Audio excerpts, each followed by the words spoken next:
Welcome to the One Another podcast, where we explore the beauty of difference and the necessity of connection. I'm Sarah, your host, and this is episode 7. Welcome, ladies. Welcome, thank you. Hi, Sarah. Here we are, jumping in. I think we're going to be wrapping up today our final little discussion. I'm sure it will come up later more. We want to just jump in one more time to talk about the feminine. And once again, if you haven't heard episodes 5 and 6, go back if you're interested in understanding more what we mean when we're talking about this idea of the divine feminine. We've been exploring how feminine energy and masculine energy are all throughout creation, within our bodies, and a part of this experience on Earth.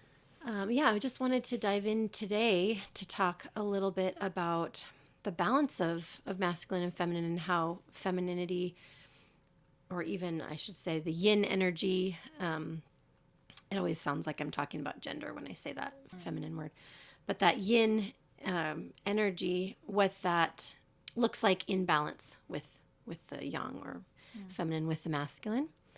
So, but before we do the balance piece, there was one thing that I thought would be fun to touch on, and that is symbols. We talked a little bit last week about ritual and how that has shown up for us as a longing, or something that we feel drawn to to create in our lives and in our world. And I love this idea that symbols are another piece to that in helping us focus our thoughts on something. I think Sue Monk Kidd talked a lot about this in The Dance of the Dissident Daughter, her book, where she explored her own journey of discovering this divine feminine concept. And she talked about how having symbols and images for her, she was really captured with the image of the Black Madonna. That was something that really drew her in, and she dove into that and the history of people around the world revering the Black Madonna and what that image represented. But there's a lot of other symbols too, besides these very overt women, like Kuan Yin, or Mother Mary can often really stand in for this idea of the Great Mother, this mothering energy in the world. And for me, that has also been a part of my journey, encountering an image of Mother Mary in Italy on my trip that I write about in my book was definitely an important and an empowering image that I continue to have in my space. Yeah, I love it. It's so beautiful. I actually want to learn more about the symbols, and so I'm excited to hear you share. Before I get to the symbols, there was something I heard yesterday in an audio presentation. A woman was guiding people to just do a little centering practice, and she said, sink into your bodies and feel gravity pulling at you. There are cultures who would say that gravity is just the sensation of the love of your mother, the earth, that doesn't want you to be far from her. Mm-hmm. And I just was so touched by that, because once again, this is an image that we can settle into. I've been playing with this for the last few years. Before we eat for our meals, we pray, and we experiment with all different ways of having that moment of gratitude before we eat. So we just offer gratitude to our divine mother, our divine father, or sometimes we'll say Mother, Father, God. Mm-hmm. Sometimes we'll just pause and we'll say, I'm so grateful for earth that holds us. I'm so grateful for the love between us. It's fun to be able to play with that, and to, in that process, to honor the whole, both aspects. Yes. I love that we get to play with these stories from both sides. I love that I have these beautiful images of a loving, protective, steady, divine father that I was given in the tradition that I come from. One of my favorite stories from the Bible is the prodigal son, and this image of the father who waits for his child no matter what, even when they've wandered off. He's there. Not only is he waiting, but he rushes towards them. This idea of this father figure that is strong, provides all, and is so benevolent in that way. And I just love that alongside that, I can have these images of this mother that is consistently feeding me, nourishing me, supporting me. I like to use the imagery too, since I love to grow my food in the garden and stuff. And we have a compost bin. It's like when something feels hard or heavy, an emotion that I'm feeling, it's like I'm just going to let it come through me, whether it's rage and I need to go scream into my pillow or punch something. And then I can like throw that away and almost like send it into the earth and ask, it's like, okay, mama, take that and turn it into something beautiful. Yes. You know how to make beauty out of shit. You know how to take something smelly and gross and magically alchemize it into fertility, something beautiful. So I'm just playing with stories and images and things in those ways that feel meaningful. I like the stuff you just shared, because I feel like it's been a missing piece to the conversation, because we've been really talking about within ourselves and kind of trying to work within this parameter of it's not gender, it's energy. But you just explained it. It's not just something we walk around with. It's something we experience. And those were such beautiful ways to say that these are energies we experience as humans on this earth in this time and space. And I love the women that have been out there and beginning to research. I've been researching Mary Magdalene. She's the one that really stands out to me, because back in my day, she was the one that basically wore the scarlet letter, and so did I, because I was the pastor's child that had a baby at 17. So she just related to her. Yeah. But then starting to research her, I found out, whoa, wait, no, she was so much more than they ever talked about. She was amazing. She had a life before that, after that, all this stuff, and it's really incredible. But what I was going to say is that these women and these symbols, they're not only help us to focus, but they awaken something within us, and that's why I'm excited to talk about it today, because it like awakens. And like it's like that remembrance we were talking about, and it might be remembrance from before, it might be remembrance of where we're heading, but it's remembrance, and it's like it awakens this stuff in us. So that's what I'm excited about. I love it when you say that word remembrance. I know we talked about it a little bit, but it might have maybe not been real clear what we mean by that. And it's really just that as something comes into our awareness that seems new, we know we haven't really encountered it before. There's something within us that just goes, yeah, I know. Yeah. There's something inside of you that just, it's like, this is that embodied knowing. Maybe some people would call it gnosis with a G. It's like when you know something with your body, not in your mind. And even that is a feminine type of knowing. It's this deep resonance. It's this alignment, something that sinks in. It's like the puzzle pieces fit and you go, oh, that makes so much sense. Yeah. I love that remembrance for something that seems new. Yeah. I will also touch on this idea of these feminine symbols. I just think it's funny, and I can't help but think about how this has changed for me. When I was a young Bible college student, we were in our personal evangelism class. We were tasked to study a world religion, and since I grew up in Santa Cruz, I chose Wicca, just because it was something I saw. It was, we were trying to hone our evangelistic skills to kind of, share with people that were different from us. And I went into this little shop that really scared me. It made me feel terrified because of all these symbols. And I can still see the shop's sign. It had the symbols of the maiden, mother, and crone, which was a half moon, the full moon, and the other half moon on the other side, a waxing moon and a waning moon. And it's just so interesting because that symbol felt scary. The moons. And now you're living it. And it's like embodying it. I mean, I have my little half moon earrings on today. I have my spirals on my ears. I have my snake necklace around my neck.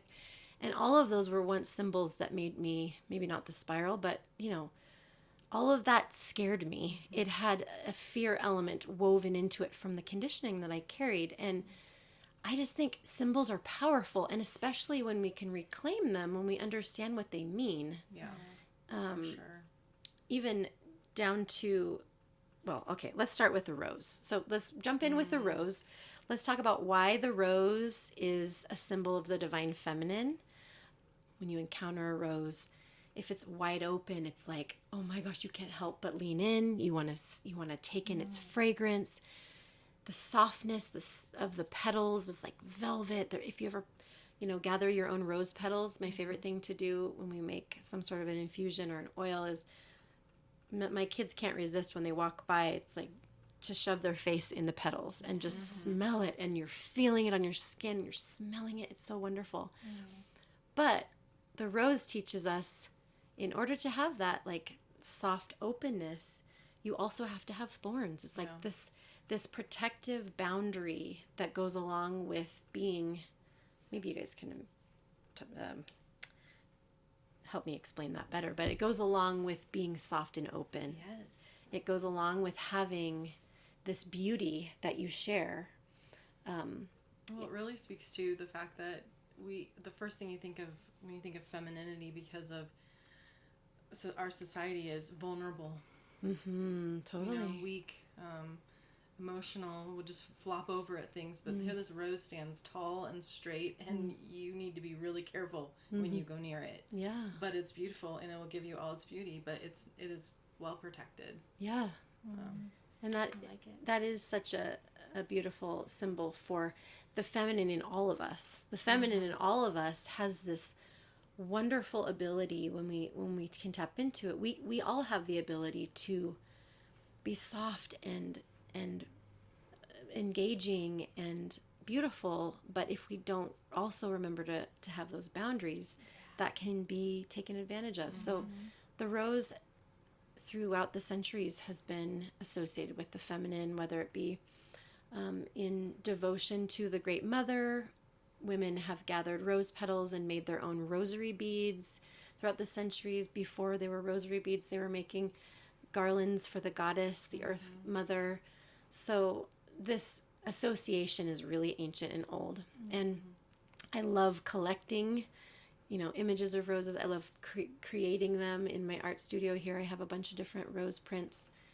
And it's something that points me toward that remembrance, that this divine feminine aspect within me, this divine feminine aspect that holds all of life. I love that. I love the rose. It's ancient. Yes. Okay, the next one I love, we have to talk about the snake, ladies. This one has not been, this wasn't a quick one for me to embrace, Right. as you can imagine.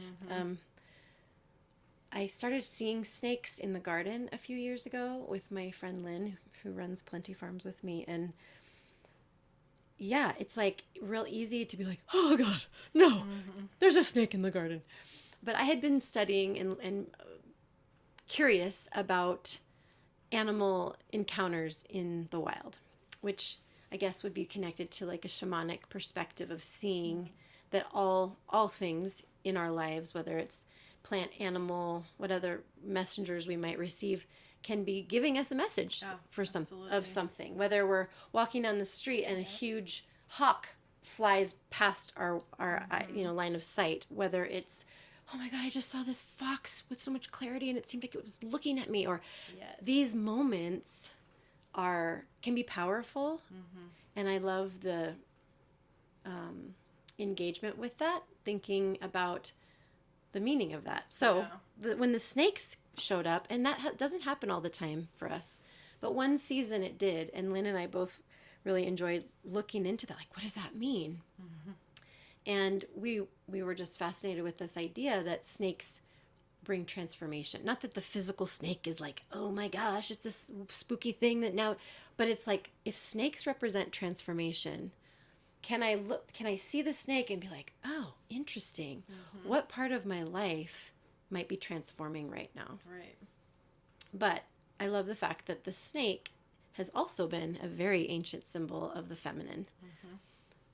And I think it's interesting that that image was used to represent, it was twisted, I believe, and made to represent something scary, dark, and dangerous.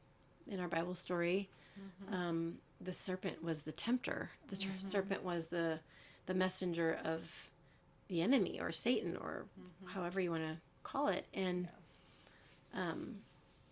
and snakes took on that symbolic meaning in our psyches. And yet snakes, if we look at them with objective eyes, are these incredible creatures that shed their skin, that, I mean, even in that way they represent transformation. But I also love the idea that they represent the feminine by the fact that they stay close to the earth. They So beautiful. they are on the earth, they are low to the ground, connected to the heat of the earth and all of that. So I love the snake now. I'm reclaiming it as a symbol of the feminine. Because as women, even, those of us that have these bodies, we know that life in our bodies changes us. Yes. We go through many different forms. Yeah. We shed our skin in many different ways. So true. It is. I love the snake. Yeah. Did you ever feel freaked out by snakes, or have you had that? Yeah. I mean, it was always kind of the villain of the story. So once I got to take it back, that was exciting, because it is a beautiful symbol. Yeah. And think about that. Yes. Yeah, and even when you think back to, I don't know, I could get into a lot of these stories, but the story of St. Patrick, evidently that legend is that he drove all the snakes out of Ireland. Well, many people believe that was speaking of the Celtic Druid people, Right. that he was talking about. Yep. And the Druidic people were very connected to the earth. They revered nature. They had, their spirituality included all the elements and all the plants and animals. And so it's really interesting how there's been this sort of energy of us and them, and the division between those that revered the feminine aspects and those that revered only the masculine and viewed only the masculine as images of the divine. So I like to reclaim that let's aspect. reclaim. And again, it doesn't have to be one or the other. I would never say, like, now we're going to push away the masculine and we're only going to be, revering the feminine. No, it's just then we'll be out of balance again. exactly. It's the missing piece. Right. It's just, for those of us that never had that, it feels powerful. Okay, the moon is an obvious symbol Yes. of the feminine. I love the fact that the waxing and waning moon can be representative, like I said, of the 3 phases of a woman's life. So the waxing moon is representative of the maiden phase of women's lives, when they're first coming into their womanhood. They're young, they're in that exploring aspect. The full moon represents the mother stage of womanhood, whether or not you have physical children. It's that creative, life-giving season of life where you have all the energy and the ideas, and you feel fertile with, creation. Birthing things into this world. Yes, creation energy. And then the waning moon represents the crone. And rather than seeing that as a sad diminishment of your fullness, it's like, what if that is just as magical of a season as well? Just as important. Yeah, so the moon is a no-brainer symbol for the feminine. I love using that in my art as well. And then the spiral. I love the spiral. Do you have any thoughts on the spiral? Does anybody have any thoughts on the spiral and what that, again, I believe is a representation of change. So change in movement and flow. The spiral often is used in ancient symbols of the feminine. There'll be, like, on many of those ancient goddess figurines, you'll see a spiral painted on the belly. And there's spirals all over in nature, naturally. yeah, there. the Fibonacci sequence is a spiral, which is so beautiful. If you look at the center of many flowers, if you look at the shells, pine cones, artichokes. It's true. I love all of those different Yeah, so again, it's like it can symbolize birth. It can symbolize this, like, you can get really interested in, if you start thinking about like the birth portal can be like womb space. Do you Yes. have any thoughts on the spiral? Well, yeah. I know. So yeah, let's move into kind of this idea of how the feminine and masculine act in a balanced way. Like how can we, or what does it look like to live out those two energies in our daily life? Does anything come to mind when you think of that? No pressure. Well, We don't have to. I know. No, I think it's a worthy question to contemplate, because I think we all feel that reaching a point of balance, or at least considering what it would look like to be there, really brings us back into more of like harmony. Harmony with ourselves and our relationships with the world around us.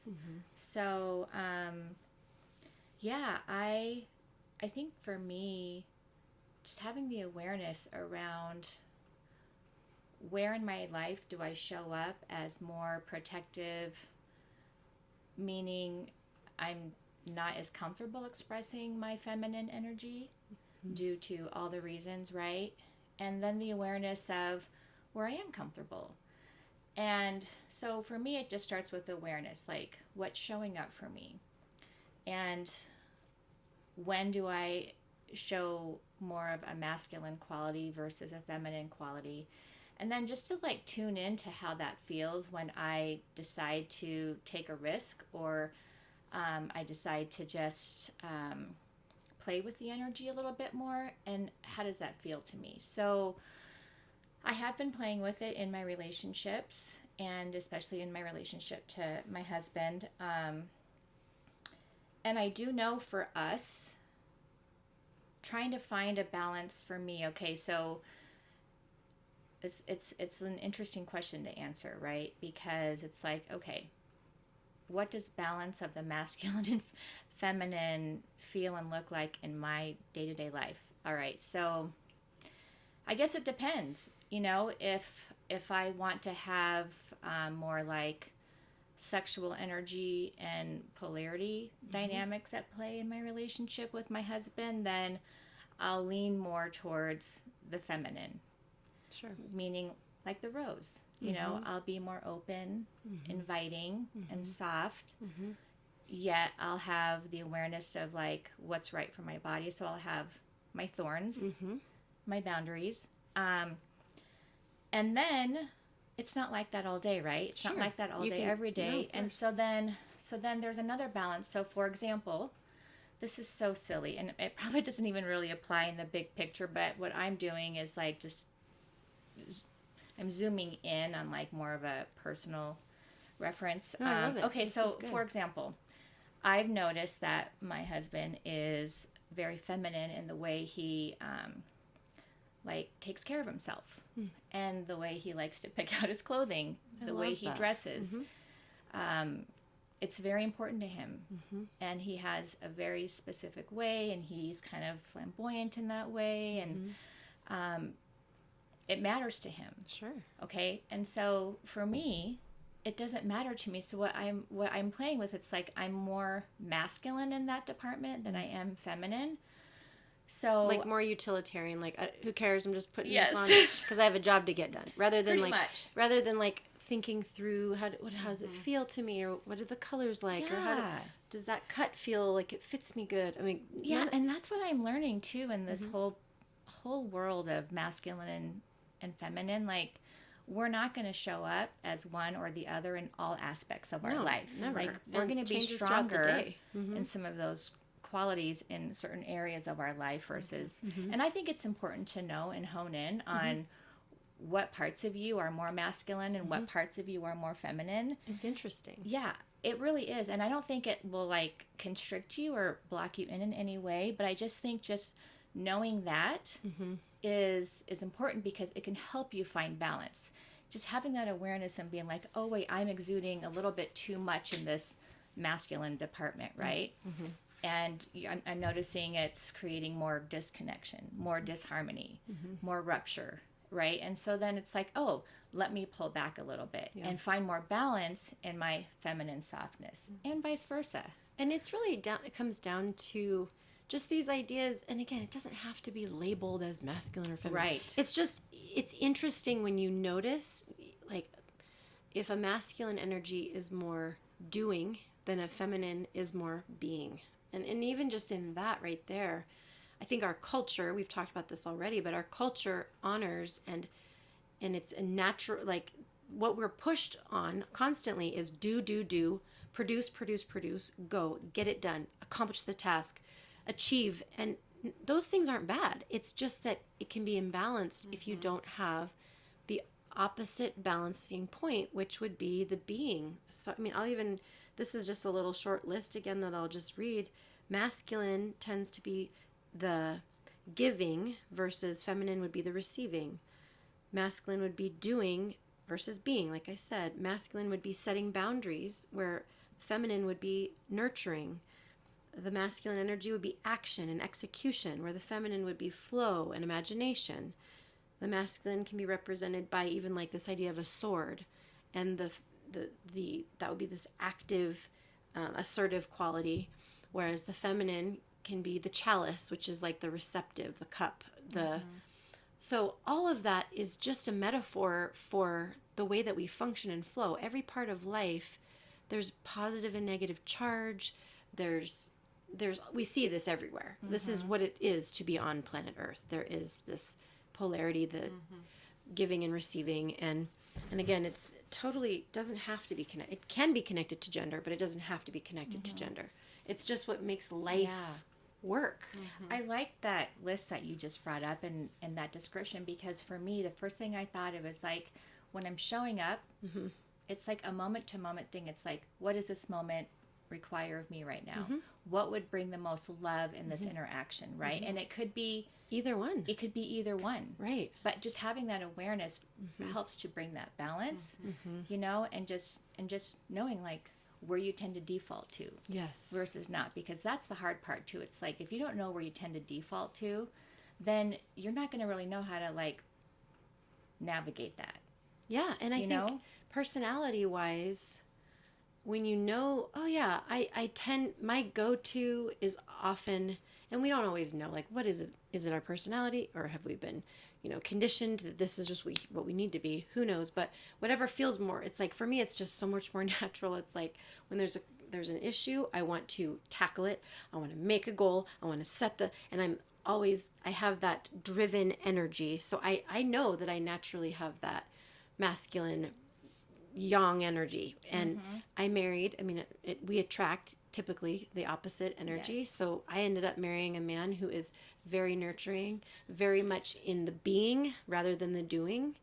I see that all the time as he, is so intentional to play, even still with Gia, our youngest, or like taking the time to feel what's going on. I don't know. I tend to look past, push past, what are we getting done? What are we doing? And so having this awareness has given me that curiosity, the curiosity to start practicing a different way. Like, how do I slow down, and how do, what does it look like for a person like me to, instead of rushing toward my to-do list, sitting in stillness and receiving, shifting into that feminine receptive place, taking deep breaths, and then writing what comes to my mind. Maybe I'll do some journaling where I'm like listening for what comes to me for the day, rather than thinking through, okay, what do I need to do, using my mind. And that has made a huge difference in how I operate.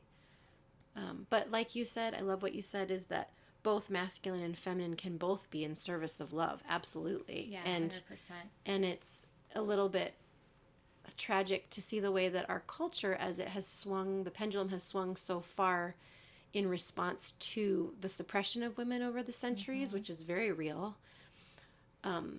We're in a time, it seems, where a lot of men feel that there's no space to be masculine, that the masculine is less important or needs to be, silenced when we actually just need both to be in their fullness and both to be in service of love and both to be in service rather than, power over and domination. Yeah, I think it's going to be, well, I think we're already seeing the road being a little ambiguous for men right now because they don't really have a model in which to orient what it looks like for them to be a man and have more of those qualities be present in a way that is life-giving and not life-sucking and suppressing. Right. So I think that also calls to us women in particular, like this is just what I've seen in my own personal experience and in my circle, is that the women really are a big key to initiating men into more of that balanced masculine quality, of those things that you just put on your list, but doing it from a way of like tender strength. Yeah, healthy masculine. And not taking and a place of just grounded love, So, but again, I think the balance piece is about just having the awareness and knowing you can move in and out. Yeah. But the question that we should be asking ourselves on a regular basis is what's going to create the greatest sense of love? Right. Or what's going to bring love to this moment, to this situation, and knowing that you can move in and out and be attuned to that, I think is important. Yeah, something else that's coming up for me right now is when we look out at the world and we see the tragedy before us in so many ways, whether it's the degradation of the earth, whether it's the total misalignment of resources where the majority of the resources are all congregated at the top and so many people do not have enough, whether it is just, division and injustice, all of these things, we can feel like, this is so imbalanced. And, many of us will look out and be like, yuck, there's these oppressive systems. And in so many ways that there is this toxic masculine energy of domination and control, greed and power that is power over. And I guess what I think is important is that because we all carry these two energies within us, I really believe that the beginnings of change have to start there. What do you both think? I feel like when you ponder these ideas of the centuries where the feminine has been suppressed, repressed, again, we're not talking about only women. Yes, of course, there's been a lot of women being, held down or kept from their fullness. But it's also this idea of these feminine qualities of nurture, of emotion, of feeling within us that have been suppressed. What are the areas of our lives where we, even ourselves, have diminished the feminine aspect of who we are? Where we have felt like, whatever, that's just emotional, or I don't know if I can really trust that. I feel like I can't stop this longing that is bubbling up, but I really should just think about what's practical.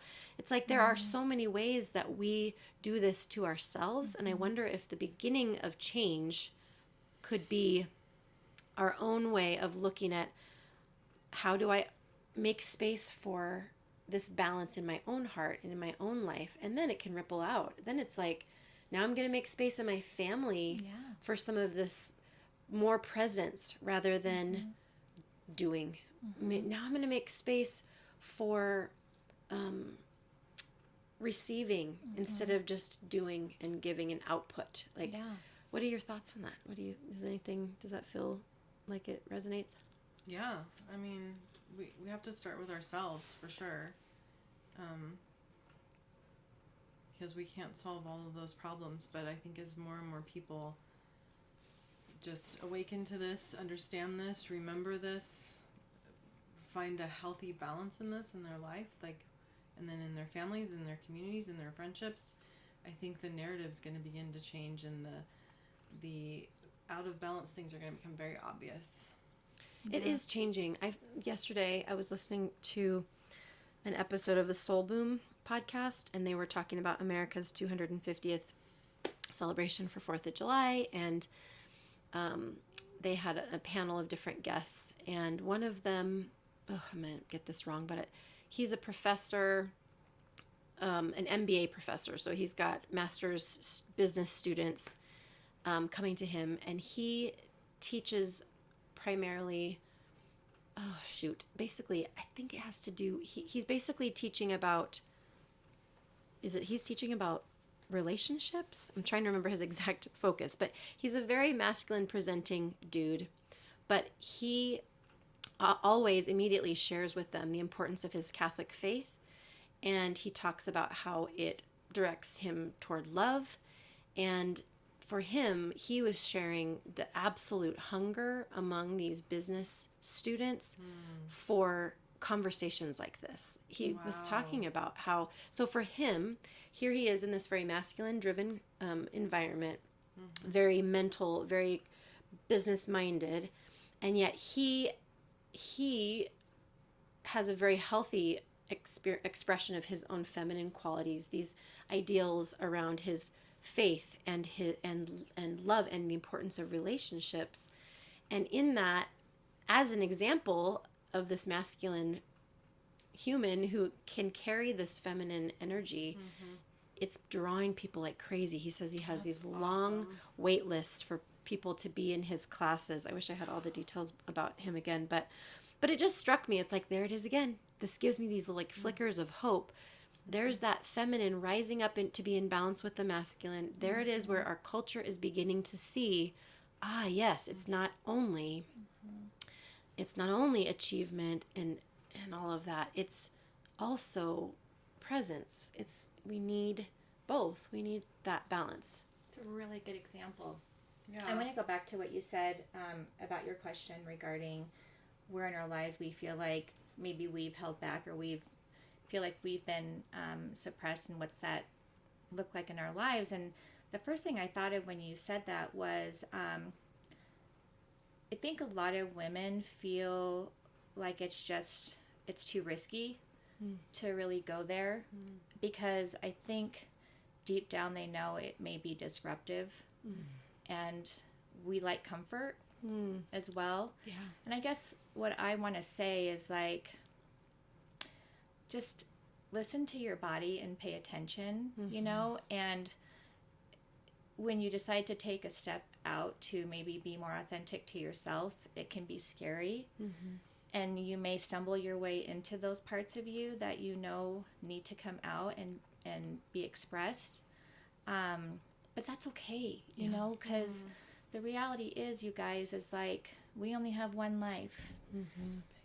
And there's a big ant. Yeah, I saw that. Big queen ant. We only have this one life, and like, we are needed to be, as true to ourselves as we can. And the world needs it. The men need it. Our children need it. The earth needs it. And there's so much support. There's a ton of resources out there for women now who want to take a risk, who are tired of, like, their bodies are giving out on them physically because their bodies are saying, you can't keep holding this in. Right. So, I just think, I love that. I just think if there's anyone out there who's listening, I know I've taken the risk, and I've stumbled my way into my authentic self, and I still am, and I'm still making mistakes.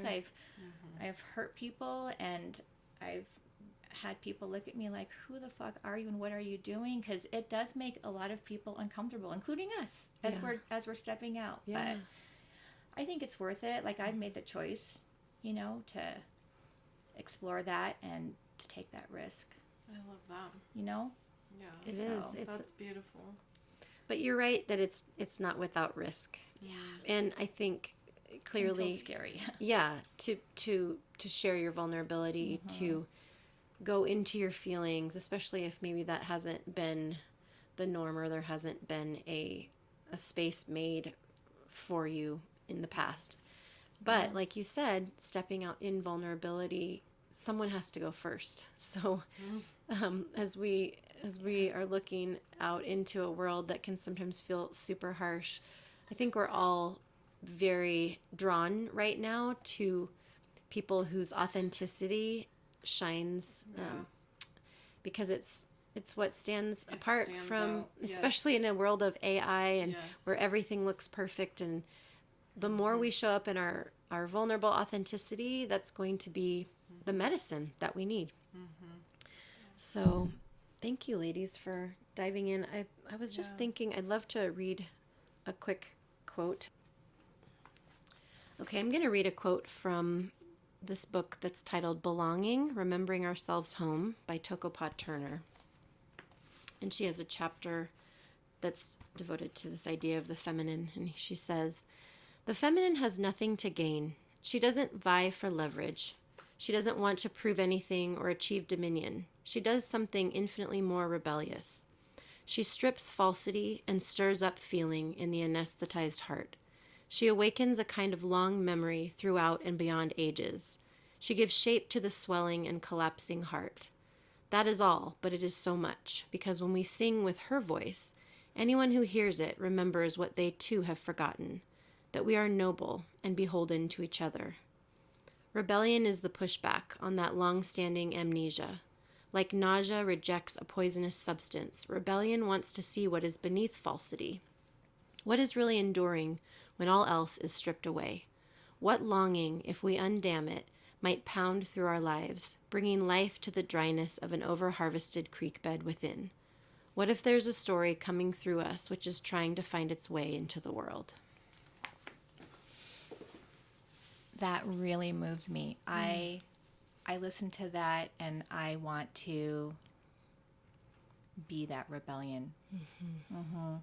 I do. Thank you for sharing that. Yeah, it touches me. It's this, it has felt rebellious for me to follow my longings, to follow what is bubbling up that I don't understand with my mind, but I know with my body. Yeah. And it's a beautiful kind of rebellion. It opens the heart. It's not a hardening. It's not a pointing finger. And I think that this feminine energy is powerful, and it's something that the world has been waiting for. Yeah. I agree. And then just to reiterate, it's us three women here sharing and talking. So we're bringing a lot of these ideas and from a woman's perspective, but, we really want to also just be clear that, we as women and men and all humanity carry both of these types of energies, right? And so even though the word she is used in that quote, it's not just identifying the she, it's identifying the feminine in all of us, in all of humanity. So Absolutely. so yeah. Perfect. I love that. It's a perfect way to end. Thank you, ladies. Yeah, thank you. If this conversation sparked a curiosity to dive deeper, I thought I'd go ahead and share a list of my favorite books at the end of this episode. I'll also include them in the show notes if you want to reference them. But these books have opened me up to so much about this hidden half of life, this hidden half of the divine that I was missing for so long. I'll start with a book by Barbara Brown Taylor. It's called Learning to Walk in the Dark. And this one, although it doesn't explicitly mention divine feminine that I can remember, it's really about opening up to the darker side of life and the hidden aspects. And I think that's definitely part of the feminine. Robin Wall Kimmerer's book, Braiding Sweetgrass, which is all about indigenous wisdom and the teaching of plants and the connection to nature, is one of my absolute favorites. I've already mentioned it several times, but Sue Monk Kidd's book, The Dance of the Dissident Daughter, is a powerful exploration of these ideas. And I would also recommend her book, Traveling with Pomegranates, which is a mother-daughter story. The Way of the Rose by Clark Strand and Perdita Finn is a wonderful story about the divine feminine that they discovered hidden within the practice of the rosary. It's a really fun read, very beautiful, has a lot of inspiration in it. Sharon Blackie's book, If Women Rose Rooted. That one is powerful, and it links in a connection to Celtic stories. There's so much myth and beauty in that one. Another one that touches in on the Celtic Christian wisdom is from a book by John Philip Newell called Sacred Earth, Sacred Soul, which I absolutely loved. There's a book by Liz Childs Kelly called Home to Her. I thought that one has a lot of, it's packed full of other resources, and if you're curious, you can explore that one. And then one more, which is quite a little more dense and has a lot in it. It's written by a woman who is, I believe she's 95 years old. She's got a wealth of knowledge about the topic, but it's called Divine Wisdom and the Holy Spirit, The Forgotten Feminine Face of God. And that awesome book is written by Anne Baring. I hope those resources are interesting, and I look forward to sharing more. Thank you so much for following this journey on the podcast. Please subscribe and follow and share with those that you feel will be interested in the conversation. Until next time, bye friends.